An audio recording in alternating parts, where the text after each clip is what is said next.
Hello everyone, welcome to Kavitha Kannada vlogs. ತುಂಬ ದಿನಾನೇ ಆಯಿತು ನಾನು ವ್ಲಾಗ್ನ ಅಪ್ಲೋಡ್ ಮಾಡಿಬಿಟ್ಟು.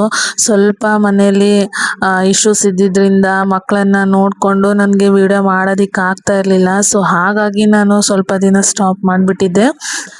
ಹಾಗೆ ವಿಡಿಯೋ ಕೂಡ ಇದು ತುಂಬಾ ಹಳೇದು. ನನಗೆ ವಿಡಿಯೋ ಮಾಡಿದೆ, ಬಟ್ ನನಗೆ ಎಡಿಟ್ ಮಾಡಿ ಅಪ್ಲೋಡ್ ಮಾಡೋದಕ್ಕಾಗಲಿಲ್ಲ. ಮಕ್ಕಳಿಗೆ ಹುಷಾರಿಲ್ಲದೆ ಇರೋದು ಪದೇ ಪದೇ, ಆಮೇಲೆ ನನ್ನ ಮಗಳಿಗೆ ಎಕ್ಸಾಮ್ ಕೂಡ ಇತ್ತು, ಮತ್ತು ನಮ್ಮೂರಲ್ಲಿ ಜಾತ್ರೆ.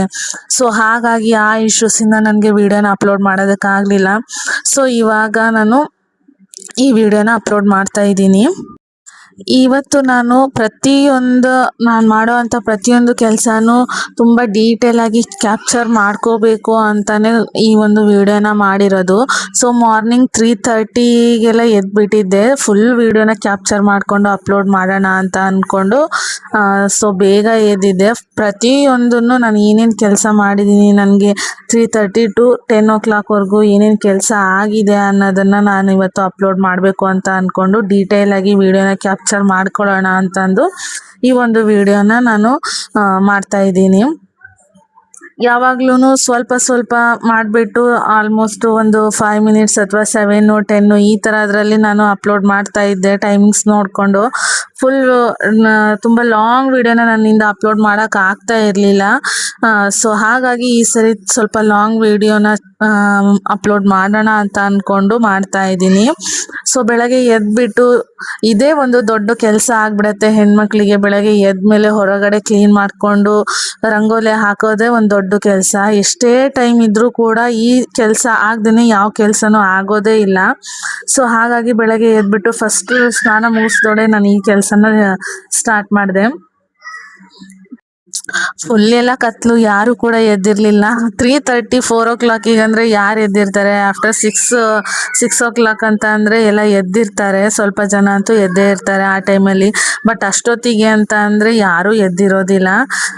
ನಮ್ಮದೇ ಇಲ್ಲಿ ಲಾಸ್ಟ್ ಮನೆ ಆಗಿರೋದ್ರಿಂದ ಆಲ್ಮೋಸ್ಟ್ ಯಾರು ಎದ್ದೇಳದೇ ಇದ್ರು ಸೊ ಏನು ಪ್ರಾಬ್ಲಮ್ ಇಲ್ಲ, ನಮ್ಮ ಕೆಲಸನ ನಾವು ಮಾಡಿಕೊಂಡು ಹೋಗ್ತಾ ಇರ್ತೀವಿ. ಸೊ ಅದು ಅಲ್ಲದೆ ನನ್ನ ಮಗಳು ಎದ್ಬಿಡ್ತಾಳೆ. ಸೊ ಅವಳು ಎದ್ದೇಳೋದ್ರೊಳಗಡೆನೆ ಮುಗಿಸ್ಕೋಬೇಕು ಅಂತ ಅಂದ್ಬಿಟ್ಟೆ ಸ್ವಲ್ಪ ಬೇಗ ಎದ್ದಿರೋದು. ಯಾಕಂದರೆ ಪ್ರತಿಯೊಂದು ಕೆಲಸ ಮಾಡ್ಕೊಳ್ಳೋದ್ರಲ್ಲಿ ಮತ್ತು ಮಗುನೂ ನೋಡಿಕೊಂಡು ವಿಡಿಯೋನು ಮಾಡ್ಕೊಳ್ಳೋದು ಅಂದರೆ ತುಂಬಾ ಕಷ್ಟ ಆಗಿಬಿಡತ್ತೆ. ಒಂಥರ ಹೇಗಾಗತ್ತೆ ಅಂದರೆ ಒಂಥರ ಇರಿಟೇಷನ್ ಆಗಿಬಿಡತ್ತೆ. ಈ ಕಡೆ ನಮ್ಮ ಮಕ್ಕಳನ್ನು ನೋಡ್ಕೋಬೇಕು, ಈ ಕಡೆ ಕೆಲಸನೂ ಮಾಡ್ಕೋಬೇಕು, ಮತ್ತು ಮತ್ತೊಂದು ಕಡೆ ವಿಡಿಯೋನು ಕೂಡ ಮಾಡ್ಕೋಬೇಕು. ಸೊ ಹಾಗಾಗಿ ಈ ಇಶ್ಯೂಸಿಂದನೇ ನಾನು ಸ್ವಲ್ಪ ದಿನ ವಿಡಿಯೋನ ನಿಲ್ಲಿಸ್ಬಿಟ್ಟಿದ್ದೆ. ಪ್ರತಿಯೊಂದನ್ನು ಮಾಡ್ಕೊಳ್ಳೋದು ಅಂದರೆ ತುಂಬ ಕಷ್ಟ ಆಗಿಬಿಡತ್ತೆ. ಇರೋ ಕೆಲಸನ ಮಾಡ್ಕೊಳ್ಳೋದ್ರಲ್ಲೇ ಸಾಕಾಗ್ಬಿಡತ್ತೆ. ಅದ್ರ ಜೊತೆ ವಿಡಿಯೋ ಮಾಡ್ಕೋಬೇಕು, ಮತ್ತು ಅದನ್ನು ಎಡಿಟ್ ಮಾಡಬೇಕು, ಅದಕ್ಕೆ ವಾಯ್ಸ್ ಕೊಡಬೇಕು, ಮತ್ತು ಅದನ್ನು ಅಪ್ಲೋಡ್ ಮಾಡಬೇಕು. ತುಂಬ ಟೆನ್ಷನ್ ಅಂತಾನೆ ಹೇಳ್ಬೋದು ಇದನ್ನ. ಸೊ ಅವಳು ಹೇಳೋದ್ರೊಳಗಡೆನೆ ನಾನು ಕೆಲಸ ಒಂದು 50% ಕೆಲಸ ಮುಗಿಬೇಕು ಅಂತ ಅಂದರೆ ಆಲ್ಮೋಸ್ಟ್ ನಾನು 3:30 to 4 o'clock ಹೇಳ್ಬೇಕು. ಯಾಕಂದರೆ ಅವಳು ಆಲ್ಮೋಸ್ಟ್ 5:30 6 o'clock ಎದ್ಬಿಡ್ತಾಳೆ ಮಾರ್ನಿಂಗು. ಸೊ ಹಾಗಾಗಿ ಅವಳು ಹೇಳೋದ್ರೊಳಗಡೆ ಆಲ್ಮೋಸ್ಟ್ ನನ್ನ ಕೆಲಸ ಮುಗಿದು ನಾನು ತಿಂಡಿಗೂ ರೆಡಿ ಮಾಡಿ ಇಟ್ಕೊಂಡಿದ್ದೆ ಅಂತ ಅಂದರೆ ನಾನು ಸ್ವಲ್ಪ ಫ್ರೀ ಆದೆ ಅಂತ. ಎಲ್ಲಾದರೂ ಸ್ವಲ್ಪ ಅರ್ಧಂಬರ್ಧ ಕೆಲಸ ಆಯಿತು ಅಂತಂದರೆ ನನಗೇನು ಕೆಲಸ ಮಾಡೋದಕ್ಕೆ ಕೊಡೋದಿಲ್ಲ ಅವಳು. ಸೊ ಹಾಗಾಗ್ಬಿಡತ್ತೆ. ಸೊ ಹಾಗಾಗಿ ನಾನು ಅವಳು ಹೇಳೋದ್ರೊಳಗಡೆನೆ ಮುಗಿಸ್ಕೋಬೇಕು, ನಾನು ಈ ಹೊರಗಡೆ ಇರೋಂಥ ಒಂದು ಕೆಲಸನಾದರೂ ನಾನು ಮುಗಿಸ್ಕೊಳ್ಳೇಬೇಕು ಅವಳು ಹೇಳೋದ್ರೊಳಗಡೆ ಅಂತ ಅಂದ್ಬಿಟ್ಟು ಇದನ್ನು ಫಿನಿಶ್ ಮಾಡ್ಕೊತಾ ಇದ್ದೀನಿ. ಹಾಗೆ ಹೊರಗಡೆದೆಲ್ಲ ಕೆಲಸ ಮುಗೀತು, ಸೀದಾ ಕಿಚನಿಗೆ ಬಂದೆ. ಎದ್ದ ತಕ್ಷಣ ಟೀ ಕುಡಿಲಿಲ್ಲ ಅಂತ ಅಂದರೆ ನನಗಂತೂ ನಿಜವಾಗ್ಲೂ, ಯಾರಿಗೆ ಹೇಗೋ ಗೊತ್ತಿಲ್ಲ, ನನಗಂತೂ ನಿಜವಾಗ್ಲೂ ನನಗೆ ಕೆಲಸ ಮಾಡೋದಕ್ಕೆ ಆಗಲ್ಲ. ನನಗೆ ಎದ್ದ ತಕ್ಷಣ ಟೀ ಬೇಕೇ ಬೇಕು. ಸೊ ಹಾಗಾಗಿ ಫಸ್ಟು ಟೀ ಮಾಡ್ಕೊಳ್ಳೋಣ ಅಂತಂದು ಎದ್ದ ತಕ್ಷಣ ಟೀ ಮಾಡ್ಕೊಳ್ಳೋಕ್ಕೆ ಬಂದಿದ್ದೀನಿ.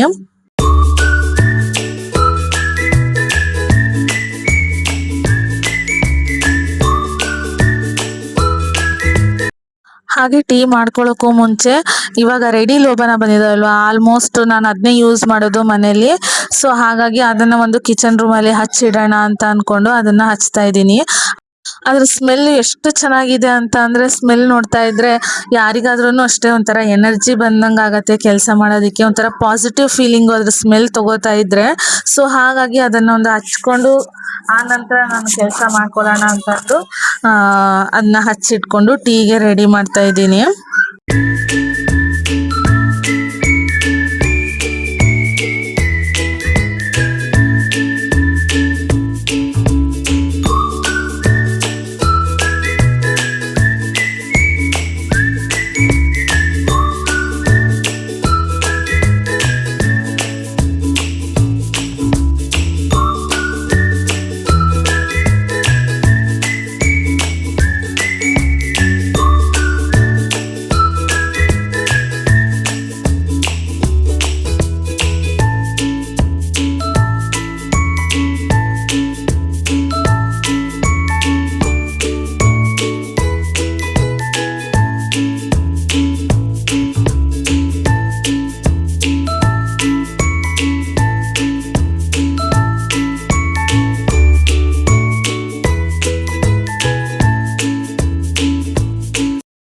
ಸ್ಟವ್ ಮೇಲೆ ಟೀಗೆ ಇಟ್ಬಿಟ್ಟು ಸ್ವಲ್ಪ ಹೇರ್ನ ಕ್ಲೀನ್ ಮಾಡ್ಕೊಂಡು ಬರೋಣ ಅಂತ ಹೋಗಿದ್ದೀನಿ. ಅಷ್ಟರಲ್ಲೇ ಅದೆಲ್ಲ ಮೇಲ್ ಬಂದ್ಬಿಟ್ಟಿತ್ತು. ಇನ್ನೊಂದು ಸ್ವಲ್ಪ ಹೊತ್ತಾಗಿದ್ರೆ ಮತ್ತೆ ಕ್ಲೀನ್ ಮಾಡಬೇಕಪ್ಪ ಆ ಸ್ಟವ್ನ ಅನ್ನೋದೇ ಒಂದು ದೊಡ್ಡ ತಲೆನೋವು. ಎಷ್ಟಾದರೂ ಕೆಲಸ ಮಾಡ್ಬೋದು, ಬಟ್ ಈ ಸ್ಟವ್ ಕ್ಲೀನ್ ಮಾಡೋದಿದೆಯಲ್ಲ ಅದಂತೂ ಬೇಡವೇ ಬೇಡ. ಹಿಂಸೆ ಅದು.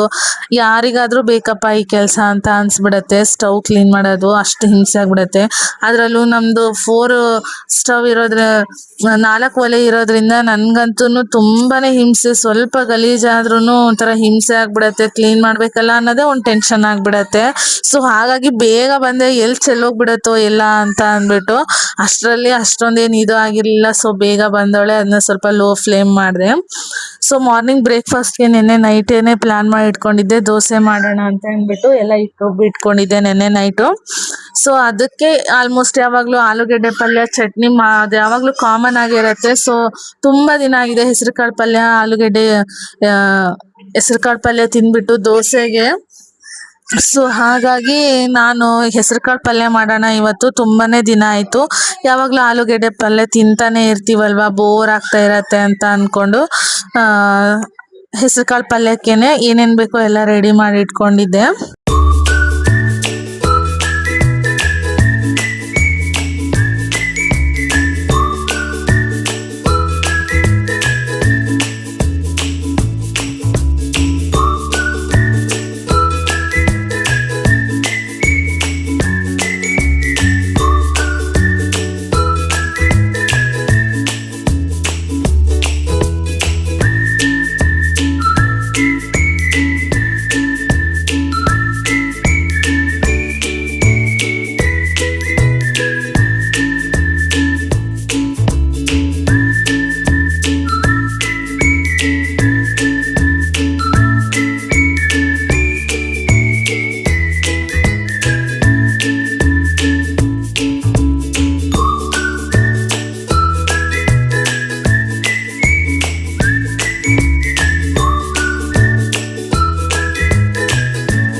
ಪಲ್ಯ ಆಯಿತು ಅಂತ ಅಂದ್ಬಿಟ್ಟು ಅದನ್ನು ಆಫ್ ಮಾಡಿ ಮತ್ತೆ ಇವರು ಹೇಳೋದ್ರೊಳಗಡೆನೆ ಮಕ್ಕಳೆಲ್ಲ ಹೇಳೋದ್ರೊಳಗಡೆ ನೆಲ ಒಂದು ಒರೆಸ್ಕೊಂಡು ಬಿಡೋಣ.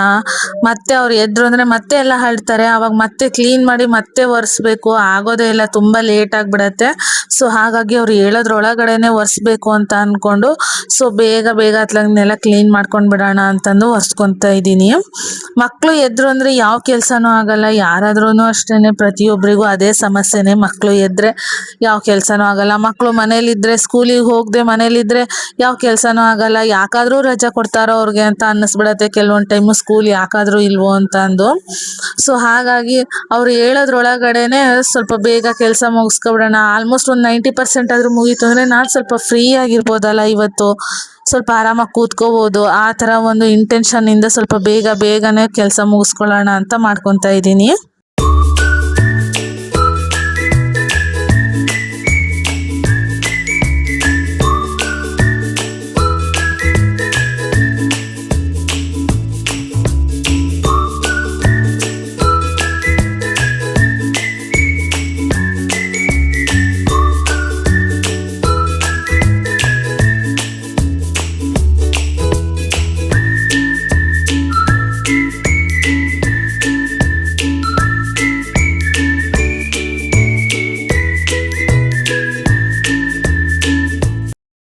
ಇದು ರಾಧಾಕೃಷ್ಣನ್ ವಿಗ್ರಹ ತುಂಬ ಅಂದರೆ ತುಂಬ ದಿನದಿಂದ ನನಗೆ ಆಸೆ ಇತ್ತು, ಈ ಥರ ಒಂದು ವಿಗ್ರಹ ತಂದು ಇಡಬೇಕು ಮನೇಲಿ ಅಂತ ಅಂದು.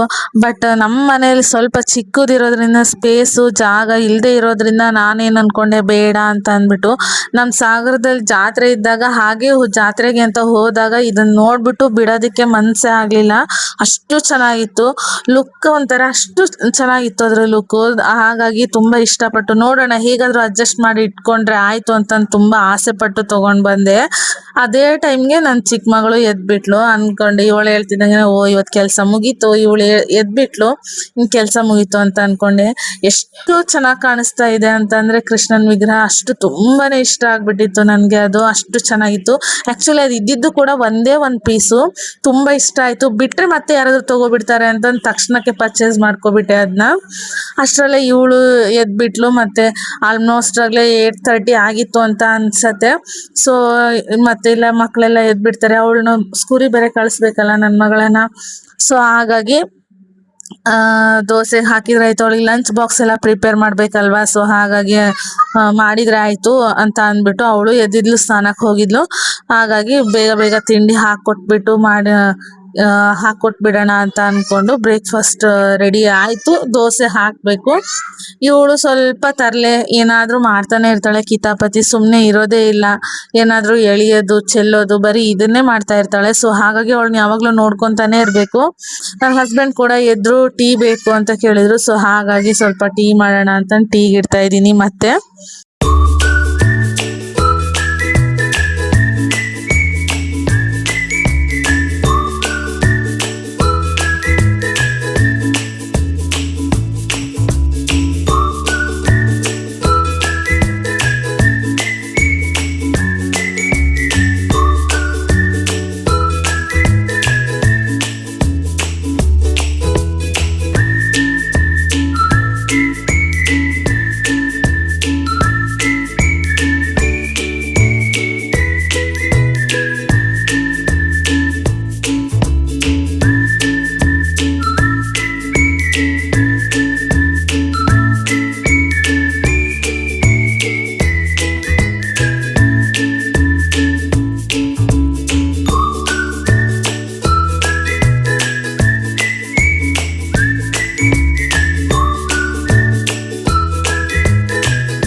ಸೊ ನೋಡಿದ್ರಲ್ಲ ಫ್ರೆಂಡ್ಸ್, ನನ್ನ ಈ ಒಂದು ವ್ಲಾಗ್ ಹೇಗಿತ್ತು ಅಂತ ಅಂದ್ಬಿಟ್ಟು. ಐ ಹೋಪ್ ನಿಮಗೆಲ್ಲ ಈ ಒಂದು ವಿಡಿಯೋ ಇಷ್ಟ ಆಗಿದೆ ಅಂತ ಅನ್ಕೋತೀನಿ. ಯಾರಿಗೆಲ್ಲ ನನ್ನ ಈ ಒಂದು ವಿಡಿಯೋ ಇಷ್ಟ ಆಗಿದೆಯೋ, ಹಾಗೆ ಯಾರೆಲ್ಲ ಈ ಒಂದು ವಿಡಿಯೋನ ನೋಡ್ತಾ ಇದ್ದೀರೋ, ಪ್ಲೀಸ್ ಈ ಒಂದು ವಿಡಿಯೋಗೆ ಲೈಕ್ ಮಾಡಿ, ಶೇರ್ ಮಾಡಿ, ಹಾಗೆ ಸಬ್ಸ್ಕ್ರೈಬ್ ಆಗೋದನ್ನು ಮರಿಬೇಡಿ. Thank you all.